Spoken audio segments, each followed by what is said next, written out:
My name is Benjamin, you can call me Ben, and I'm a professor of marine biology. The ocean's mysteries, its depths, and its vastness have always fascinated me, but even they pale compared to the enigma that was my wife. Yes, you guessed it right, Kathy. At least, the Kathy I thought I knew. We met in the most mundane of ways. I was looking to buy a house, and Kathy was the real estate agent who walked me through open houses with a bright smile and an easy laugh. She was confident, sharp, and had this magnetic charm that made her seem larger than life. I fell for her, hard and fast. We dated for a while, and before I knew it, I was slipping a ring onto her finger, vowing to share my life with her forever. The first couple of years were good, solid, even. We were building something together, or so I believed. But cracks began to form in our marriage around the third year. Little things at first. Her phone, which she used to leave lying around casually, was now always face down or in her purse. Nights at home became fewer as she had work obligations that required her to stay out late. I'm no fool, but I wanted to trust her. I gave her the benefit of the doubt every single time. Then came the excuses. Oh, the excuses. Her explanations were delivered with such precision and confidence, as though she was daring me to question her. I'm a scientist by nature. I deal in facts, patterns, and evidence. And Kathy? Kathy thought she could blind me with words, distract me with a maze of half-truths, and walk away unscathed. Every cheater thinks they're the most clever person on the planet, don't they? They concoct these stories and present their facts, fully convinced that others will gulp it all down, simply because it came from their mouths. But Kathy made one fatal miscalculation. She assumed I'd take all her excuses lying down. Kathy was cheating with Roger Smith. I'd never heard of the man before, but apparently, he was a big deal. Old money. His father had been an oil tycoon from Texas, and when the old man kicked the bucket, he handed over his empire, or rather, the money from it, to Roger. From what I've gathered, Roger wasn't exactly a genius when it came to managing wealth. He was blowing through his inheritance bit by bit, as if he had all the time in the world and nothing better to do with it. And my dear wife? She was absolutely smitten. The moment she laid eyes on him, I imagine the little dollar signs lit up in her head. The thing is, she wasn't even trying to hide it. Not entirely. It all started when she sold him this massive mansion in the most exclusive part of town. The commission check alone must have been staggering, but apparently, that wasn't enough for her. Ever since that sale, Kathy had been coming home later and later, brushing it off with the same tired excuse. Work's been crazy. Right. Do I feel sad about all this? Sure, I did at first. The betrayal stung more than I thought it could. But then I started to put the pieces together. I figured Kathy would file for divorce, take a chunk of my money, and just walk away with the rich man. But Kathy? Oh, Kathy had no intention of divorcing me. No, that wasn't part of the grand scheme. See, Roger didn't just want her. He wanted the whole twisted situation to play out like some sick game. He didn't want her to leave me. He wanted her to stay married. Why? So she could enjoy the best of both worlds, I suppose. The security and stability of my paycheck, the respectability of being a professor's wife, while he offered her money, excitement, and, well, sex. And here's the kicker. If she happened to get pregnant along the way, the plan was to have me raise their kid. Can you imagine? The nerve, the audacity of it all. I mean, why keep me in the picture when you could just hire someone to do the same job? But that wasn't the point, was it? No, it was about power. Roger wanted to prove something. This whole thing wasn't just an affair. It was a power play. Taking another man's wife, having her on his terms, and then putting a baby in the husband's hands to raise. It wasn't enough to win. He wanted to dominate and keep screwing the wife. Now, how do I know all this? Well, let's just say being a professor comes with its perks. My classroom is a microcosm of society. Nerds, geeks, superstars, and yes, the occasional hacker. One of these tech-savvy students, after hearing my plight, and with a little persuasion, agreed to help me. With their skills, I managed to hack into Kathy's phone, uncovering every dirty little secret and juicy detail of her betrayal. It was all there. Texts, photos, plans. I wasn't just imagining it. They were laughing at me behind my back. Here's the latest plot twist. They've cooked up something special for me. Kathy handed me an invitation to a yacht party, smiling like it was some grand romantic gesture. But I know better. They plan to humiliate me there in the most twisted way possible. According to the messages I read, they're planning to spike my drink with drugs and, while I'm too out of it to fight back, hang the horns on me right in front of my eyes. So, here I was, holding this invitation in my hand, fully aware of their sick game. They want to make me watch them have sex. I agreed to the party, of course. Kathy smiled when I said yes, probably thinking I was clueless, walking straight into their trap like a lamb to the slaughter. But what they didn't know was that I was more than prepared for their little game. You see, they wanted to spike my drink with some minor over-the-counter sedatives, something to make me woozy and compliant. Amateurs. They underestimated me. As I mentioned, being a professor has its advantages, especially when you're in a field as resourceful as mine. I have access to compounds that most people don't even know exist, experimental chemicals created exclusively for research purposes. Among them is a particular substance that induces vivid, intense hallucinations. Through my connections, I managed to get my hands on a bottle of such a compound and a few more from my lab. When I stepped onto the yacht, the first thing I noticed was Roger, standing there with that smug grin of his. He extended a hand and said, "So, you must be Dr. Benjamin. You're a very lucky man. Kathy is amazing." I smiled back, though it took every ounce of restraint not to let my true feelings surface. The irony of his words wasn't lost on me. He had no idea that I knew exactly what was going on. No clue that I had been watching from the shadows while he drank from my watering hole. "So," I shot back with a measured tone, "oh yes, as you know, she is awesome." His grin didn't waver, but I saw a flicker of something in his eyes. Satisfaction. Maybe? The predator believing he had his prey in check. There were 2 more men on the yacht, huge, muscle-bound brutes, clearly there to ensure I didn't cause any trouble. Their presence wasn't surprising. Roger was playing the game cautiously, though he still underestimated me. I made a point to avoid eye contact with them, pretending not to notice their deliberate positioning. Instead, I let my gaze wander casually, studying the layout of the yacht. The entrance, the exits, the placement of tables and railings. I mentally noted every stairwell and hatch. I wasn't just taking in the view. I was making a mental map of the boat. After a few minutes of pleasantries and fake smiles, Roger turned to his captain and said, "Let's sail." The yacht's engines rumbled to life, and soon we were gliding out into the open sea. As we left the shoreline behind, a strange sense of calm washed over me. While most people might feel isolated and vulnerable out here, I felt completely secure. After all, this was my domain. I'm a marine biologist. Water is where I thrive, not where I fear. Hours passed as we cut through the waves, the destination drawing closer. Roger and his goons seemed relaxed, laughing and sipping their expensive drinks. They were confident, unaware that the prey they thought they'd cornered was far more dangerous than they realized. Meanwhile, I had been exploring the yacht under the guise of curiosity, walking around and familiarizing myself with every inch of it. I even visited the kitchen, where the food was being prepped and the drinks were ready to be served. It wasn't hard to figure out which drink was reserved for me. It was the one being handled with special care, the one not left out in the open like the others. But no one noticed as I moved through the space with calculated purpose, using every opportunity to spray my secret compound onto the food and drinks. Every appetizer, every cocktail, every last bite was laced with my carefully selected hallucinogenic mixture. They thought they were in control, but soon enough, every single one of them was going to board a one-way trip to space. We were all gathered around the large table in the stateroom when Roger rose from his chair. "I'd like to propose a toast," he announced, his voice cracking. Whether from excitement, nerves, or a mix of both, I couldn't tell. This guy was a predator, and I couldn't shake the feeling that I wasn't safe. I raised my glass like everyone else, playing along. "To good friends and new beginnings," he declared. Glasses clinked, and they all drank. I, however, set mine down untouched. Mama didn't raise a fool. Across the table, a flicker of unease passed between my unfaithful wife and her doughy boy toy. "Honey, you're supposed to drink," Kathy whispered, her tone sweet but strained. "I don't like champagne," I replied evenly. Her expression tightened as that little hamster wheel in her head started spinning. The vacant look in her eyes gave her away. "But it's rude," she insisted.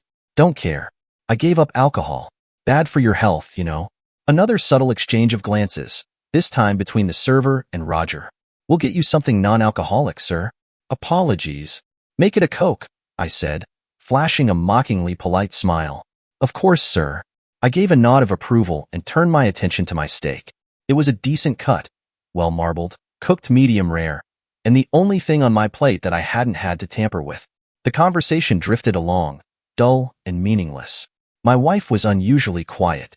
I wondered if she might be having a last-minute pang of guilt, though I doubted it. "Here you are, sir," the server said. setting a glass that looked like Coke in front of me. I smiled a bit too enthusiastically, reaching for it, but instead of grabbing it, I managed to knock it over and send it flying across the table. Oops, I said, feigning innocence. Damn it, can't you do anything right? Tracy snapped, her mask of civility slipping. Sorry, I whined, dragging the word out like a bratty teenager, and then sighed dramatically before returning to my steak. It's okay. We'll just clean this up and get you another one, Roger said. I could see more than a few beads of perspiration on his pasty brow. Everyone else looked extremely uncomfortable. It was going to get a lot worse for them pretty soon. A few minutes later, the server returned with another glass of Coke, setting it down carefully in front of me, as if the fate of the world depended on it. Here you go, sir, he said, forcing a professional smile. Thanks, I replied, giving him a nod of approval while resisting the urge to laugh at how tightly wound everyone was. I didn't touch the glass, though. My game wasn't about taking risks. It was about letting them stew in their own arrogance until the inevitable hit them like a freight train. As I leaned back in my chair, pretending to enjoy the humdrum conversation around me, I couldn't help but notice the expressions of my dining companions. Roger, sitting at the head of the table like a self-proclaimed king, had a grin plastered across his face. But his eyes told a different story. They were wide, too wide, as if he were seeing something I couldn't. He chuckled softly to himself, a sound that didn't quite match the moment. Then I glanced at Kathy, my dear wife, who once vowed to love and cherish me, now sat there grinning like a fool. Her lips were parted slightly, and I noticed a thin line of drool escaping from the corner of her mouth. She was oblivious, staring blankly ahead as though she were lost in some fantastical daydream. It was both pathetic and satisfying to watch. Meanwhile, I had finished my steak, a perfectly cooked, medium-rare piece of meat that deserved better company than it was sharing a table with. As I set my utensils down, I signaled for the server, who approached nervously, clearly unsure of what I might do next. Great meal, I said cheerfully, patting my stomach for added effect. But those two gentlemen over there look like they could use some food too. I nodded toward the two hulking bodyguards standing near the far wall, their silent presence a constant reminder of Roger's paranoia. The server hesitated, glancing at Roger, who gave a barely perceptible nod. Moments later, plates were prepared and delivered to the two large men. They accepted the food without a word, their stoic expressions unchanging as they dug in. It didn't take long.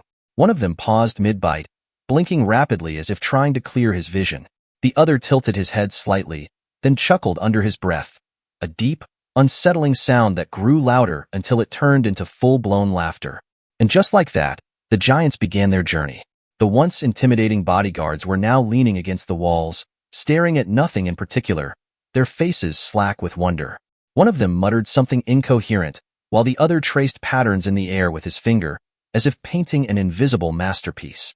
I couldn't help but smile to myself. Everyone at the table had taken the bait. Every bite they'd consumed, every sip they'd taken, was laced with that experimental compound, designed to pull them into a vivid, chaotic world of their own making. Captain, I called, strolling casually toward the helm, I have a special request. There's a spot not too far from here where something truly extraordinary happened recently, a natural spectacle that I think everyone should see. Could you set a course for these coordinates? I handed him a slip of paper with precise latitude and longitude. The captain, a wiry man with a weathered face, gave me a suspicious glance but nodded. As you wish, sir. What he didn't know, what none of them knew, was that I had been meticulously planning this moment. 2 days earlier, a dead whale had been reported in these waters, its carcass the aftermath of a brutal orca hunt. A dead whale in the open sea was a feast for scavengers, a macabre buffet that drew everything from sharks to giant squid. Nature's cleanup crew, doing its grim work. As the yacht veered off course toward the coordinates, I stepped back into the main cabin. The scene was a surreal mix of chaos and comedy. Roger was sprawled across a chair, giggling uncontrollably, as if he were watching the funniest sitcom of his life.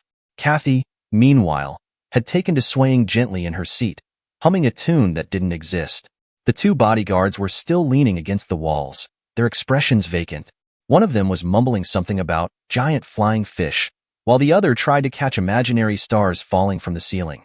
It was almost too perfect. Ladies and gentlemen, I announced with exaggerated enthusiasm, clapping my hands to get their attention.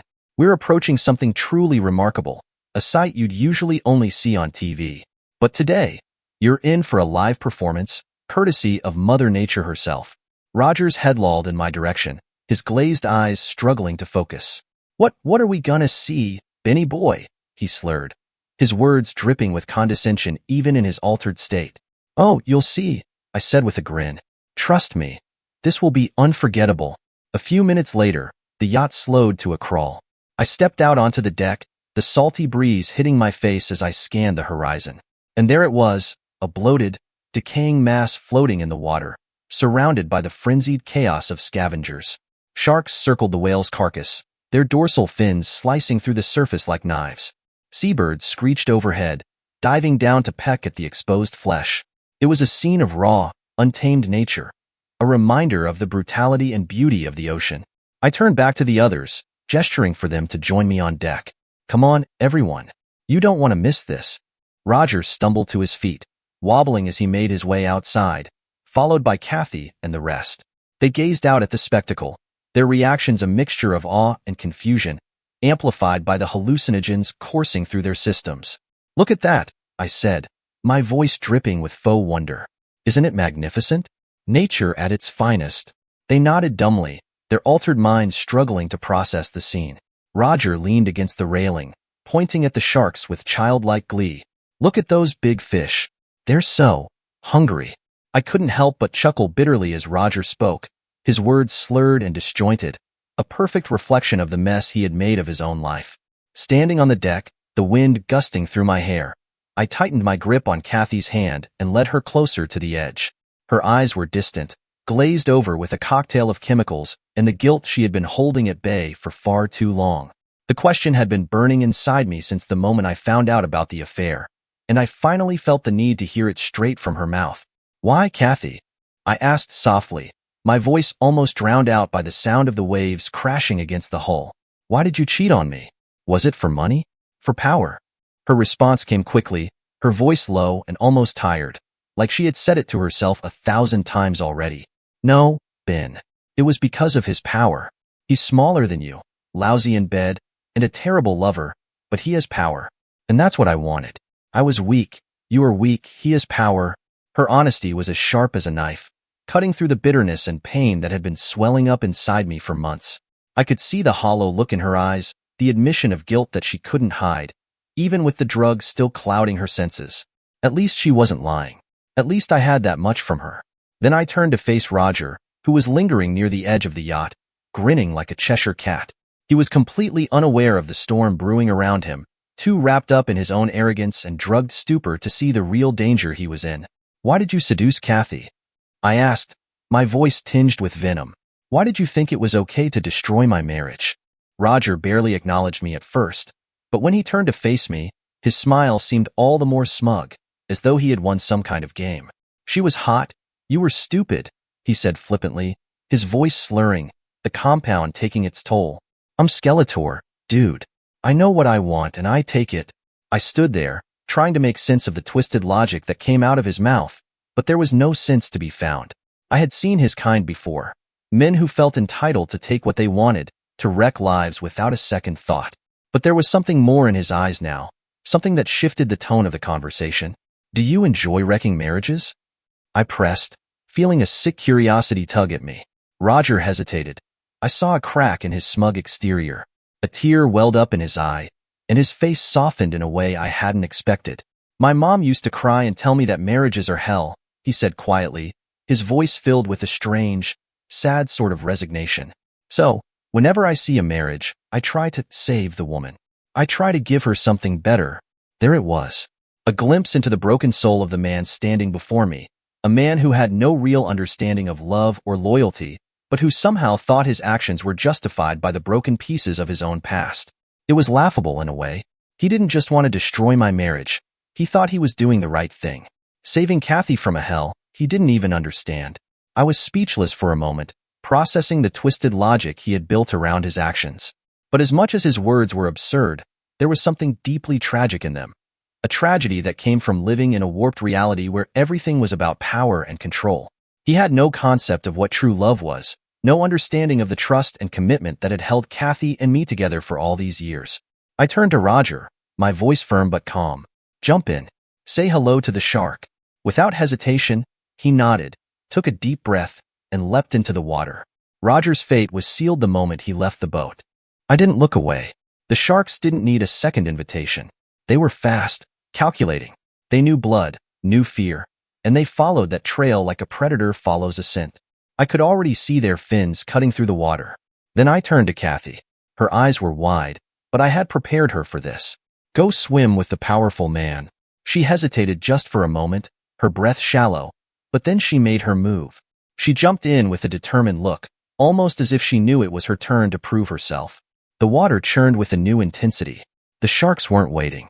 They were swift, closing in on the scent of fresh blood. Turning back to the two men, I gave them a cold, commanding look.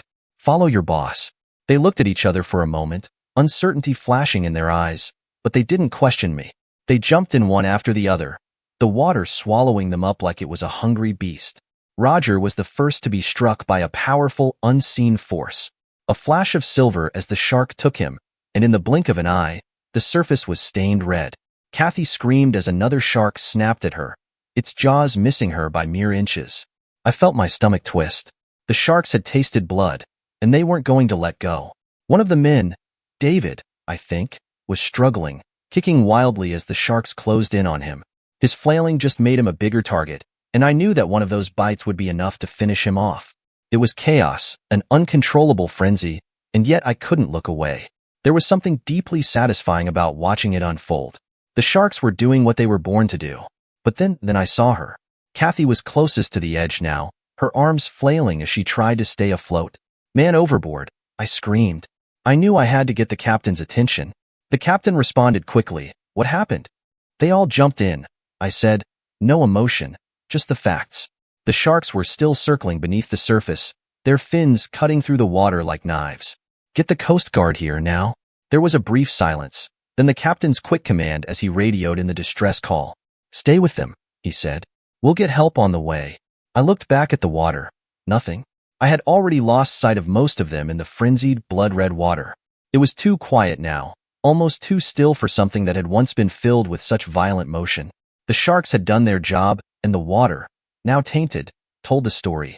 The Coast Guard responded swiftly. Their patrol boat arrived within minutes, cutting through the water like a blade. The crew moved quickly, launching into action as soon as they pulled up alongside.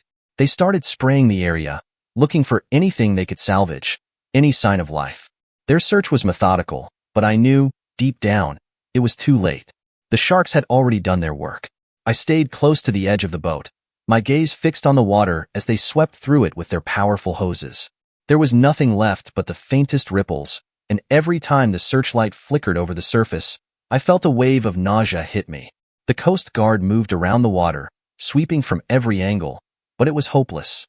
I watched as they hauled up a few bits of debris, scraps of clothing, and pieces of what once might have been Roger. The fragments they recovered were all that was left of those who had jumped in. The water had taken them, consumed them, and now there was nothing. Only fragments could be retrieved. Cops quizzed me how could 4 people jump in shark-infested waters. I stuck to my story that on seeing the whale and sharks I had warned them not to jump, but they wanted to prove me wrong and Roger jumped first, and then Kathy jumped, and then the 2 goons jumped. When the cops looked through my missing wife's phone and found out about the plan to drug me that night, the fact that she had some highly powerful sleeping pills and narcotics in her luggage, as well as more in her car and office, were the veritable smoking gun. Roger, of course, was the real culprit. He had messages between him and his goons discussing the plan and even procuring narcotics for his evening entertainment with me. They never found my compound as I had dumped it in the sea. They never had a body to test for what the 4 had taken. So, it was no way to link me to the incident. Eventually, a week later, a dismembered leg washed up on a northern beach. It was the obvious victim of a shark attack. They identified it as Kathy from DNA tests. The cop visit started again, but by this time I think everyone was over it. The police closed the case. It was 2 years later I was vacationing at an all-inclusive resort in Jamaica when I met my future wife, Maria. Well, she lost her husband in the Afghan war. She asked me very politely, Ben, how did you get so much money? I put down my cocktail and said, well, you see, my wife had an insurance and a big one, and being her I was the sole nominee, and I hired a shark to get rid of her.